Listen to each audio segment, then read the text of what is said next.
So Ken, without further ado, I'm going to let you introduce our fabulous speakers today.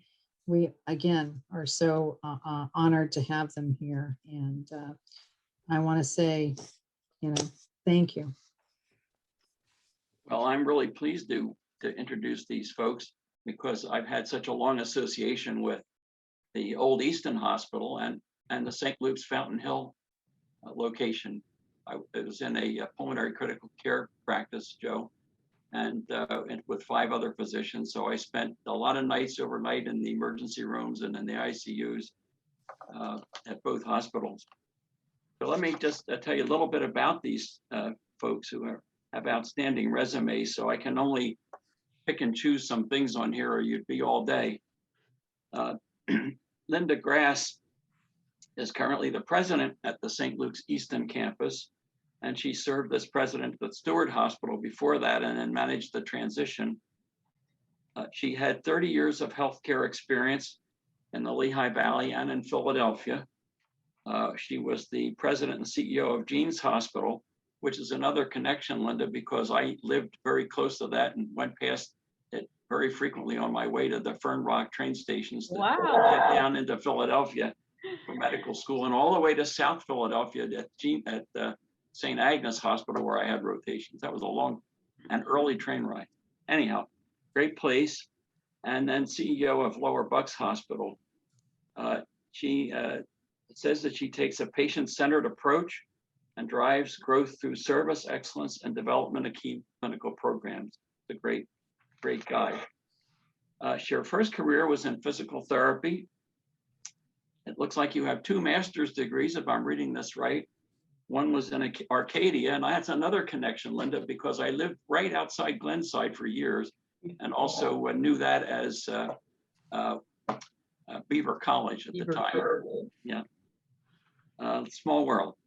And then she received an Administrative Achievement Award in Healthcare Leadership in Delaware Valley, and Temple inducted her into the University League of Entrepreneurial Women's Hall of Fame for noteworthy alumni. So we're talking about somebody with many achievements and lots to bring to this table. Dr. Joe Faccio, he got his Bachelor of Science from Mary Washington University in Virginia. He began his first service career, it says, as a paramedic in New York, and then was a fireman here in Easton. And then went to medical school in Philadelphia at the College of Osteopathic Medicine, and did emergency medicine residency at Thomas Jefferson University. And after that, because he had nothing else to do, he got an MBA at Penn State.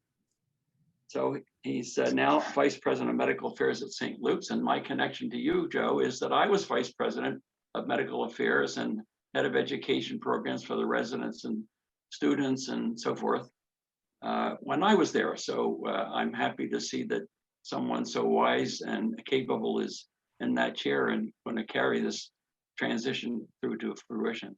Thank you. So if the 2 of you would like to get started, we would love to hear what you have to say, and we're glad to have you. We're really pleased to be with you this morning, and it was great watching the videos and hearing the messages. They really were inspirational, and we're here to tell the story about St. Luke's Easton. And it's really a great time to be at this campus. And I just want to go back just a couple of years when I first came here as part of Stewart Health. It really was for a purpose. It was a purpose to help evaluate what should be done with Easton and the Easton campus. I'll go through the history and the timeline, but the more time I spent here, the more I saw the passion for people in this community to want a hospital to be here, and how important it was to have medical care, health care, and the easy access to the Easton community.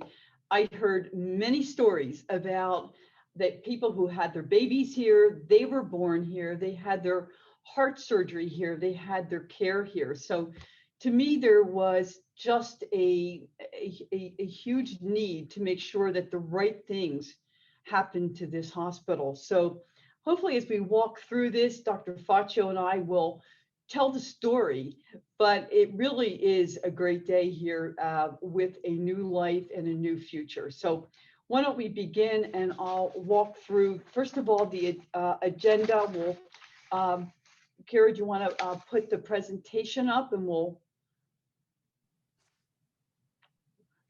I have Kira above in a different room, and Kira, can you put the presentation up, please?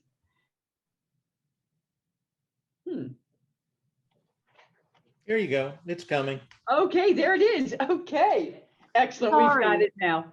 Okay, that's perfect. So today what I would like to do is quickly go through some introductions as to leadership on the campus. And Kira, you can go through to the agenda. That's good. Talk about the history.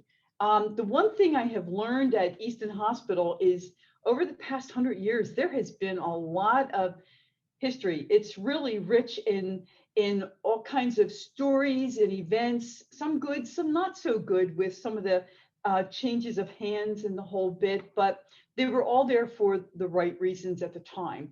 Talk about the first 10 months since we have become part of the St. Luke's network. And again, looking at during that acquisition time, and then looking at how we have now started to reopen services, the future vision, which is really where we want to spend some time, because where we're at now, where we were back in July, is really not an indicator of where we're going. So the future is really just beginning, and then end with some questions. And hopefully, if there are other things that you would like us to address, we'll go through those. Okay, moving on. As you see, this is the leadership team. We have really brought together a strong group of leaders. Some of us, I was with Steward Health. As the president, I stayed on through the transition and have become a St. Luke's employee. And Dr. Faccio is the Vice President of Medical Affairs, and he too was with the Steward Health organization prior to July 1st. Dr. Mahesh Krishnamurthy, who is in charge of our residency program and the hospitalist program, is really one of our key medical staff leaders, and just does an excellent job. Anyone who's been through the hospital, his hospitalists are the ones that take care of our patients that are inpatients.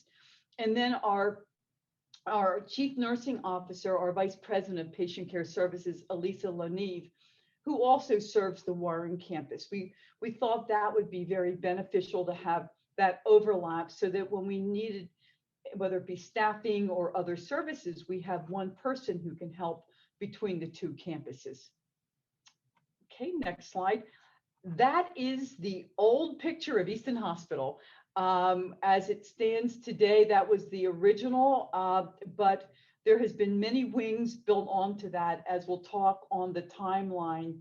Kira, if you can put the timeline up, we'll see that Easton Hospital actually opened in 1890 on Wolf Street, not too far from here. Fairly quickly outgrew the space, and in 1930, then there's a dedication at the current campus, which is on 21st Street in Wilson. So between 1930 and 2001, which is the next step on my history grid here, there was a lot going on. There were a lot of pavilions that were built, structures, a lot of facility enhancements that happened during that time. Those were good years. When I look back in the records of Easton Hospital during its premier time, it was the place to go. And there was very little competition in this direct community. So it was a strong, well-endowed hospital. It had great medical staff. And there was so many good things to say about Easton Hospital. And I hear it, I still hear it from the community that had used and still uses Easton. However, as 2001 came about, the hospital had decided it was time. The other health systems were beginning to grow, and Easton needed to have a stronger lifeline. And in 2001, the hospital sold to a for-profit community health systems in Brentwood, Tennessee.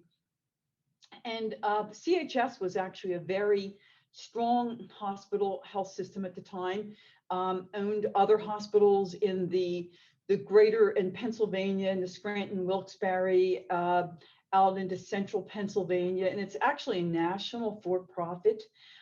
So they stayed around for quite a while. They too had an interest in offloading some of their hospitals. At the same time, in 2017, Stewart Healthcare was looking to grow in the United States and pick up other hospitals and health systems. So Stewart Health bought Easton Hospital in 2017, and the deal included 7 other CHS hospitals. Most of the other hospitals were in the Ohio Valley, in the Youngstown in Western Pennsylvania, Sharon, Pennsylvania market. The other cluster was down in the Florida market, Melbourne, East Coast of Florida, East Central Coast, not too far from Cape Canaveral. But so Stewart was really embarking on buying more hospitals and getting larger. Stewart was based in Boston. They had a corporate headquarters in Dallas as well. And during the last few years became an international health system. They are now in charge of all of the healthcare in Malta. In the Central America, they've got several of the countries that are predominantly Stewart run for healthcare, and in Costa Rica. So they're very large. So in 2017, they became the owner of this hospital.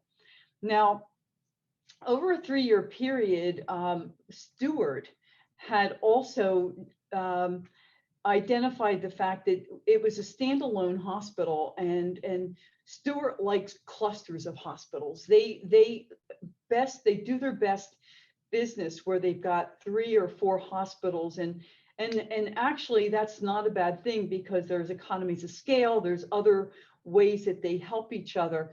Easton didn't have that. They were pretty much still a standalone. Their closest hospital was in Sharon, Pennsylvania. So Stewart, in the fall of 2016, decided they wanted to do something with Easton Hospital. And they weren't quite sure what they wanted to do. So at that time, we had sent out in the early part of 2017, they made their wishes known that they wanted to sell this hospital. They sent out a request for proposal to St. Luke's and to Lehigh Valley. And during that time, it just so happened that the pandemic also started to hit us very strong. So there's all kinds of things happening at the same time. So you probably read about Easton. There was a lot of uncertainty as to whether it was going to stay open. Just prior to that time, and again, I came to Easton in 2017, and really at that point had established a relationship with St. Luke's for tertiary care, for obstetrics, for neonatal care.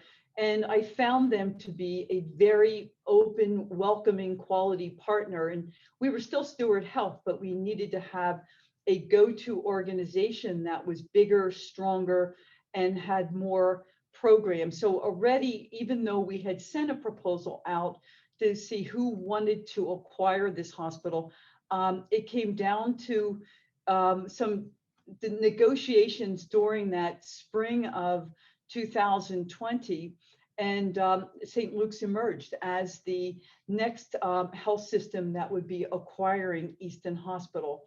It was then decided that on July 1st, it would happen. And as of June 30th, the lights went out for Stewart, and St. Luke's was ready, willing, and able, had all of their medical records, their electronic health record was ready to go.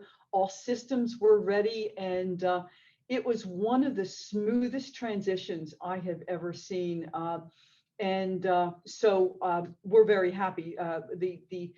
Because of all of what was happening with the pandemic and the uncertainty, the feelings and the emotions here were very strong and very positive that this had happened. Next slide, please. Some of the reasons, and this isn't rocket science as to why Easton needed to do something different. It was growing competition. If you just looked around, Anderson campus is 3 miles away. Lehigh Valley was building centers near us. Coordinated Health was surrounding us. So there was really growing competition. And as a solo hospital, we just were watching the market share losses. There was erosion of community support. The more that there was negative publicity about this hospital, it really impacted on perceptions and utilization of the hospital. It was difficult to recruit physicians as a standalone that didn't have a strong backing of one of the major players. A lot of staff turnover. There were losses on the operating margin, and Stewart Healthcare's model was very different. They did not run hospitals. They were not in the business to run a hospital for the reasons that we think of hospitals in existence. They were really an accountable care organization model where they had covered lives, and they really put an emphasis on owning a lot of primary care and thus owning the lives that those primary care physicians had. So as much as being a standalone hospital, not having the right fit for the Stewart Health model, it was the right time to look for a different plan for Easton. So Kira, next slide, please. So why St. Luke's? It was palpable. It was the right decision from the time that we met with Mr. Anderson and his executive team. It was quite obvious that St. Luke's, the focus was on patient care, patient services, doing right by our patients in the community. And the one thing that was very noticeable was how well St. Luke's takes care of its employees and the physicians. And it was an excellent choice to have them as the next owner of this hospital. St. Luke's is nationally recognized for excellence. It's a top 100 hospital as named by IBM Watson Health, and is among the top 15 health systems nationwide. That's an honor. I just saw the list published today, and there's very few other hospitals in the close region that have that same acknowledgement, and so we're very proud to be part of that. St. Luke's Easton campus is the 12th hospital in the St. Luke's Health Network, and it also, Easton Hospital expanded St. Luke's footprint. What we used to be sort of we would impede sort of St. Luke's effort to get into Easton. Now we're part of that. We are now part of that same network. So the greater Easton market that Easton Hospital used to own now becomes part of St. Luke's. So it did help them to also grow their footprint. I have a map to show St. Luke's is large. It has 12 hospitals, 300 outpatient facilities, 200 physician offices, 18 urgent care centers, and 50 physical therapy sites. And if you look at the map and how the geographic spread, it's really tremendous. So at this point, I wanted to show how we have rounded out that upper right corner. So again, wanted to show the bigness of the network. Moving on, as Easton campus became part of St. Luke's, I look at the first window of being from July of last year to December as a moment to stabilize. We intentionally made the hospital smaller for good reasons. What we wanted to do was to have a platform to grow, first of all, but we also wanted to stabilize operations. And that was really important because this hospital over the past 4 or 5 years was losing several $1 million a month. And so in order to get our arms around how best to grow the hospital, but stabilize first, set the platform for growth, adopt the culture of St. Luke's. St. Luke's has a very, very wonderful culture, and to bring that culture here takes time. So we wanted to be small, we wanted to be manageable, and we achieved that for that period of time. We brought the hospital down to a emergency room, which was still full force, and I'll let Dr. Faccio address that as we move into the next phase. We were seeing about 43 to 50 visits a day, which is still a very busy ED. We brought the hospital down, instead of having about 60 to 80 beds that were occupied, we brought it down to 20. But we kept diagnostic services, radiology, lab, vascular, cardiology, and our inpatient dialysis. We also, Kira, can you move on, please? There we go. During that time, we also, the network recognized the need to have a monoclonal antibody clinic right here in this Easton area. First of all, Easton Hospital has easy access. You can park right in the front of the hospital and easy access. But this area, the Northampton County, was hit very hard with COVID. And so monoclonal antibody clinic, and I'll let Dr. Faccio address this, but these were two add-on programs that were the network needed a place, they needed space, and they needed that access. And these both came at a time when we needed to have these modalities available. Joe, Dr. Faccio, do you want to talk just very quickly about what is monoclonal antibody and molecular lab, and how did that make life different for the Easton community? So I'll start with the molecular lab. First, diagnosing patients with COVID in the beginning was very difficult. It would sometimes take 7 to 10 days to get a result. St. Luke's recognized this issue and brought material to Easton so that we could be the testing center for the entire network and run the tests here at Easton. We were, during the busy days of COVID in January and February of this year, we were testing close to 1,500 tests a day at Easton for the entire Lehigh Valley. So that brought a great value to the network, brought a great value to the community by being able to turn around our tests in sometimes 2 hours rather than 7 days.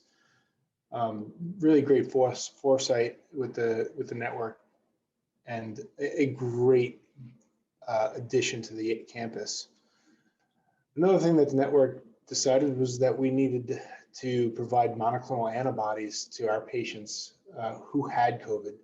So these are antibodies that are made in the lab and can help treat patients with COVID and help them fight the infection.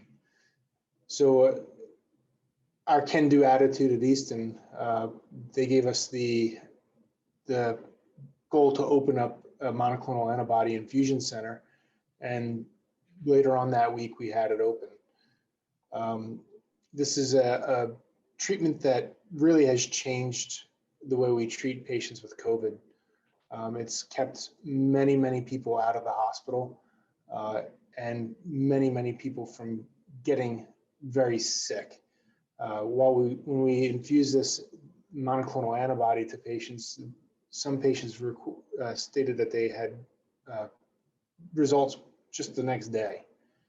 So it was absolutely fantastic to see some of our most vulnerable population get this medication to help them from getting sick and to help them from coming into the hospital to have treatment in the hospital.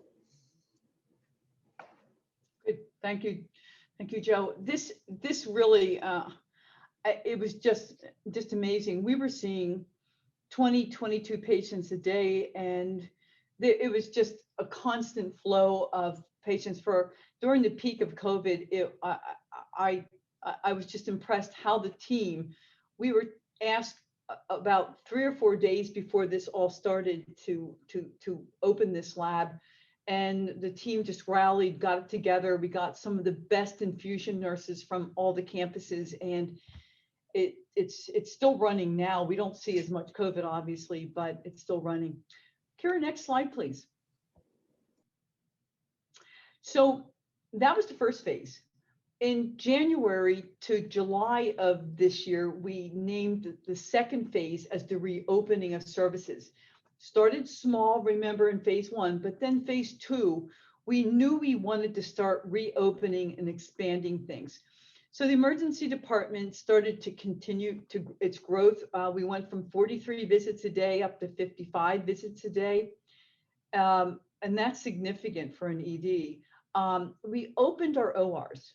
As part of the scaling back, we closed them just to be able to stabilize and to remodel and to make them St. Luke's quality. And we opened them to state-of-the-art ORs, and we brought back general surgery, gynecology, urology, vascular, and the next is plastics and orthopedics. So we're phasing in the reopening of surgical services.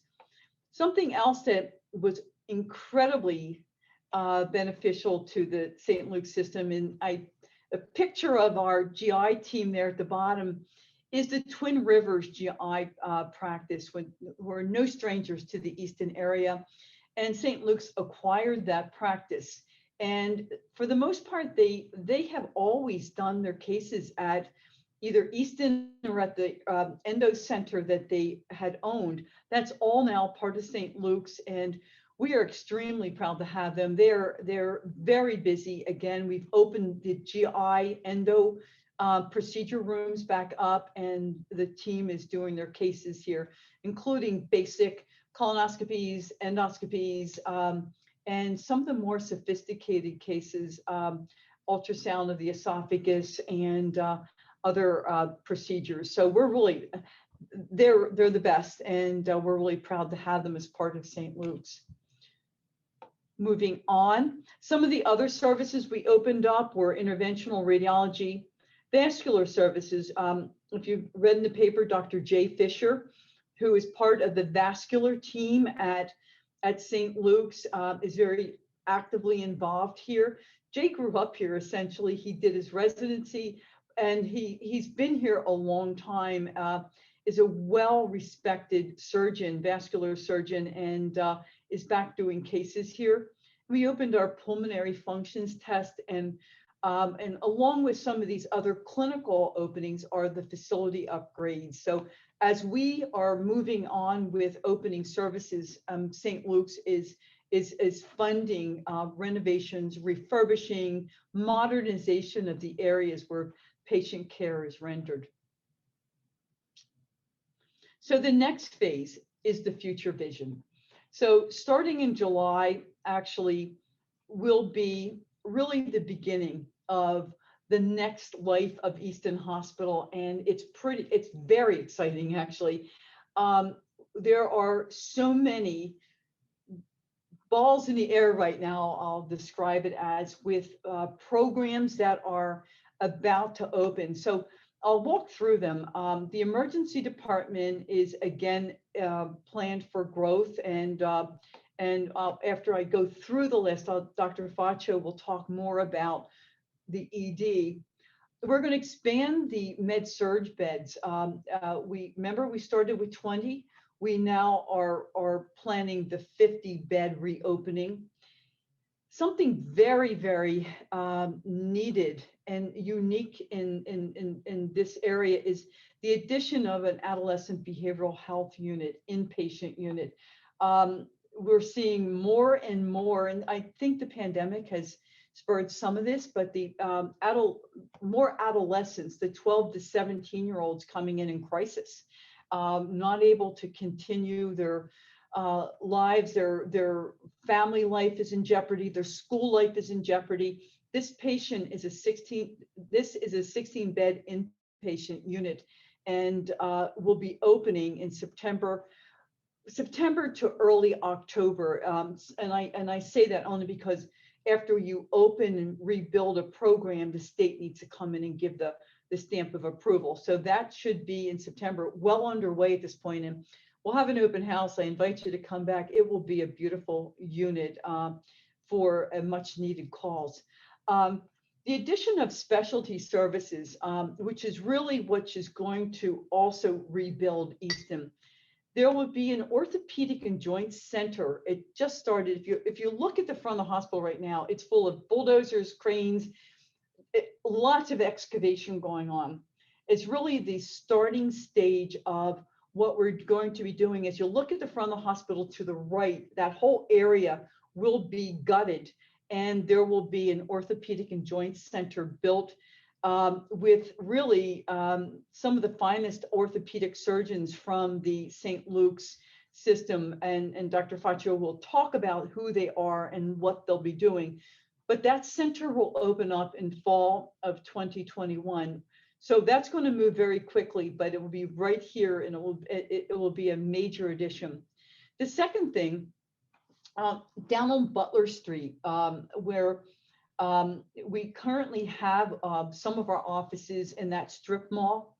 There's another shop down there that we just acquired, and we are building a cardiology center there, this will be the professional offices for the cardiologists. But then in tandem with that, we're building a cardiovascular diagnostic center at the hospital. So patients seen for their appointments on Butler Street, but the full workup of the cardiovascular health will be done here at the hospital, and that will be, both of those will be ready in the fall of 2021 and early winter of 2022. So that's not fall of 2022. That's early in January of 2022. The other thing that I kept hearing over and over when we first were acquired in July, we closed our women's center in Forks as part of the acquisition. And we thought we could absorb that all from mammograms and DEXAs into the Anderson campus, since we're so close. Anderson is so busy that really became a difficulty. So in January of 2022, where I'm sitting now, which is all the administration suite, is going to be gutted and turned into a women's center. So women can walk right into the hospital front door, through the lobby, and there's a women's center, very beautiful, with 2 mammography units, DEXA, ultrasound, and a small waiting resource room for women, easy access, and it will really enhance the care to this community. And then the other things that we're looking at is installing a state-of-the-art MRI on a radiology unit, and that will also include cardiac scan. So the investment from St. Luke's is over $14 million for the next year and a half, and it's a significant investment. And some of it also, of those dollars, will be used for the aesthetics, the modernization. The hospital's old. I mean, going through the timeline. So one of the things that we realize is new programs and also new aesthetics really will be the pleasing for the community. So that's what we have in store. Those are the plans. They're well underway. There's no turning back at this point. We're well up to our knees in the building and the construction of these programs. Dr. Faccio, is there maybe just your thoughts on the medical side of this? What does it do to the medical staff and to the programs that you are part of? So as Linda's been saying, we're looking to see what the community needs and see how we can keep our community in Easton and Wilson and keep them coming to our hospital. We're looking to create a sense of community in the hospital as well. So we're taking the best of what Easton Hospital had to offer and bringing St. Luke's to join that community. In the fall of this year, we're going to start having our orthopedic surgeons from St. Luke's, Dr. Gibson and Dr. Wachuku, come to Easton and start practicing at Easton. These are two well-respected orthopedic surgeons in the area, and they'll be operating at Easton and also have the work out of the office in Easton. Along with that, we're looking to grow and hiring a new foot and ankle surgeon as well to try to help us grow what we need in this area. And we're doing the same thing with cardiology. We're taking two well-respected cardiologists, Dr. Dave and Dr. Dumaswala from St. Luke's, and we're bringing on two new cardiologists as well and trying to integrate the old and the new into the Easton campus. We're really excited to have this growth at Easton. You saw a picture of Dr. Block and Dr. Fisher in the operating rooms and the IR suites. It takes a community to serve the community. And we really are excited to have such qualified physicians coming into this hospital and rebuilding what used to be a great community hospital. I think this hospital is going to be a fantastic asset to the community and serve both young and old. With the addition of our adolescent behavioral health, from personal experience as an emergency medicine doctor, I've seen these children sit in my ER for weeks at a time. And yes, weeks in the emergency department. That's not good for anyone. And these children need specialized care, and we're going to be able to provide that here in Easton.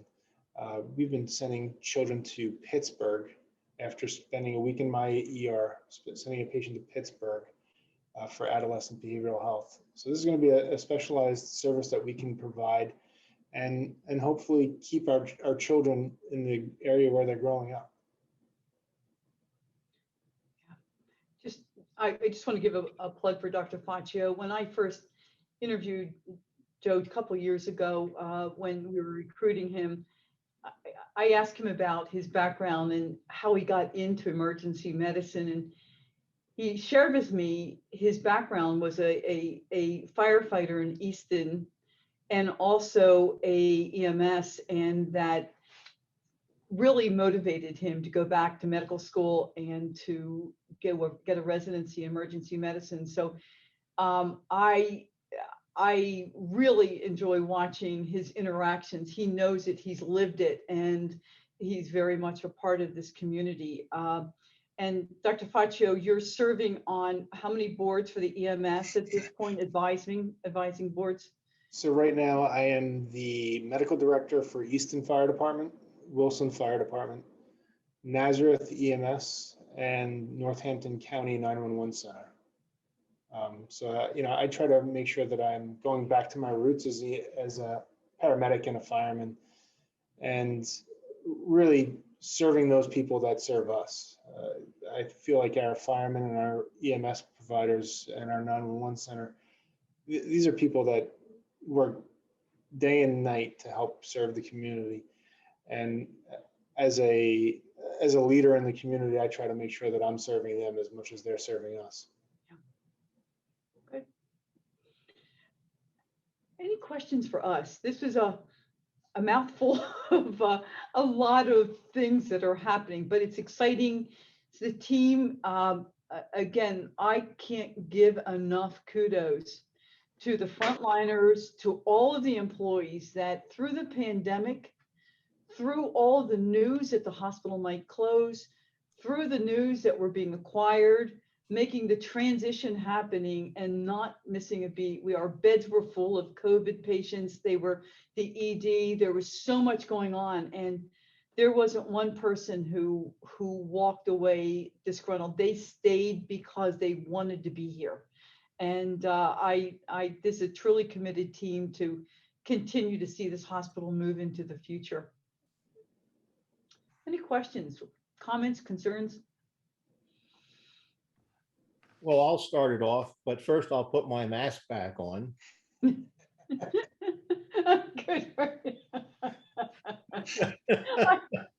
I have one of those too. I could have shown mine off. I can't breathe with mine on, so. It was that's very good. I interesting love with, it was very interesting with one of my wife's surgeries.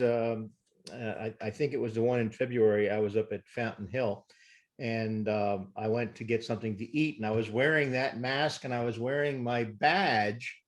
And I got to the cafeteria and they said, "Oh, you're an employee, so you don't have to pay." So I got a free sandwich that day. That works. And I've heard the sandwiches at Fountain Hill were really good. Some history that I'm familiar with that some of our members might know, but most of our members won't know. Somewhere back in some notes that I've read, I no longer have the notes. They're at the Siegel Museum now. Easton Kiwanis was one of the financial supporters when they built the hospital in Wilson Borough. I don't know to what extent, how many dollars, I have no idea. And some other tidbits of knowledge for Easton Hospital. One of your former directors from probably back in the 1960s was Charlie Keim. Charlie Keim was an Easton Kiwanian, very active Easton Kiwanian.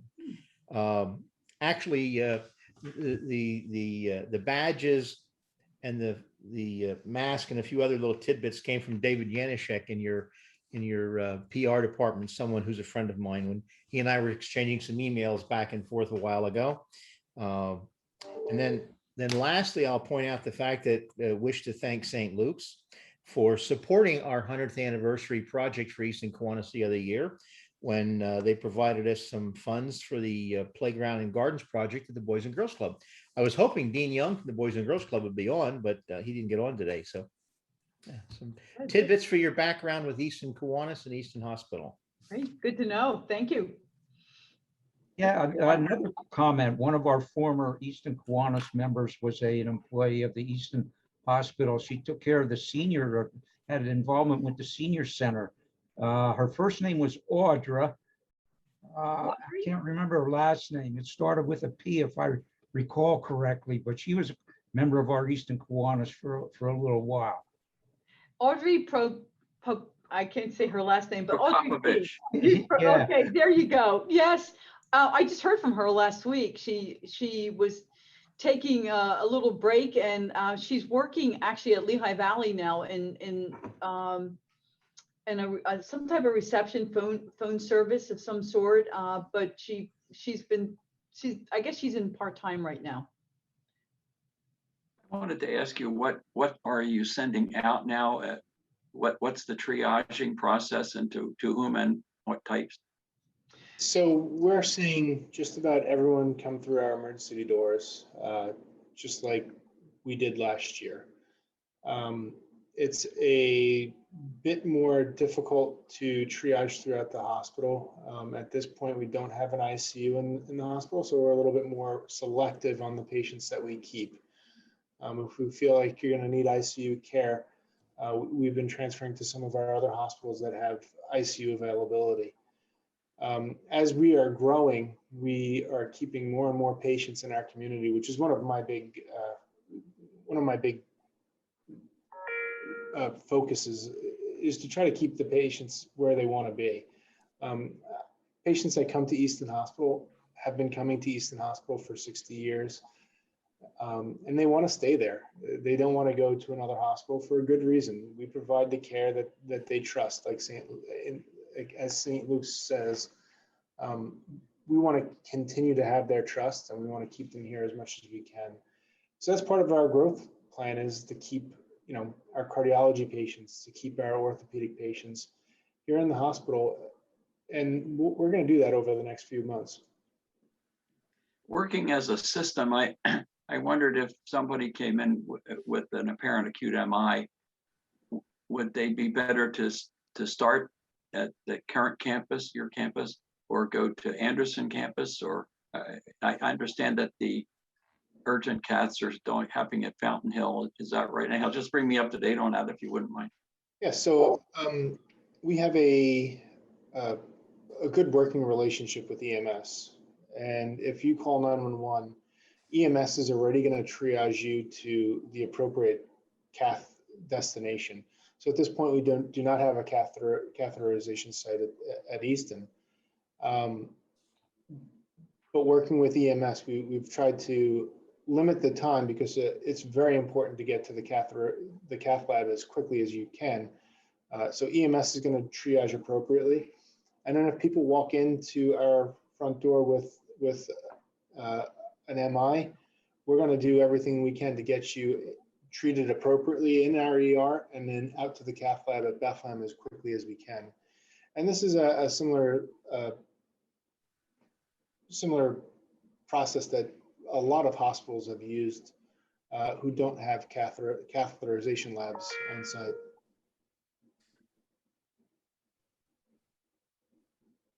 So the answer is if you come in, we'll treat you like you should be treated. Good. I wanted to just make one other connection for you. The adolescent behavioral health unit is so critical, and it's been critical for years and years. We went through many failures of being able to develop a Lehigh Valley-wide system for that, and I'm just excited as I could be that you're going to have that. And my wife actually sits on the Two Rivers Health and Wellness Board, which is providing $100,000 the last couple years, last year and this year and maybe future years for that unit, and that makes her very happy too, to know that the money's going to a very good project. You just heard that the board met Monday of last week, and yes, that we're so appreciative. That is really money that will help us operationally with that unit. Just to springboard on that, I was rounding in the emergency department one night, and there were two young 14-year-olds down there that were just, it was horrible. It was really sad to see. I mean, there was no place for them to go. They were there for a while. The one's mother said she'll never take him home again. And he was crying and screaming, "Mom, I want to go home." It's like, it was just, your heart bleeds for the fact that there is nowhere for these folks to go. They will now take one quick elevator ride up in the comforts. You saw the room. I mean, it's never ideal when you have to hospitalize someone on an inpatient, but it's comfortable. They'll get the care they need. So, and it's crisis intervention. So you're right. It's 16 beds, and I would expect it's going to be full very early on the opening in October.